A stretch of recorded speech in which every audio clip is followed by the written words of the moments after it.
Your subscribers, they will tell you how you can fix your problem. So here you can see it, or please check your internet connections and try again later.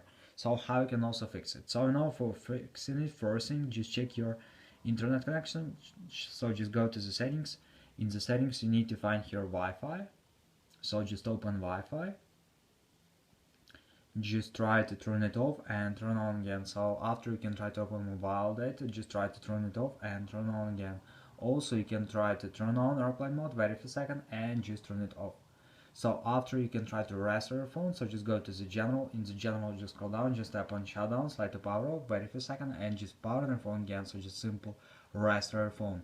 And if you still have the error, so you can also just try to update your phone. So just go to the general. In the general just open software update, and if you see here available update, just tap on download and install and wait until it will successfully install the latest updates for your iPhone. So thanks for watching, have a nice day, subscribe to my channel, click like, and goodbye.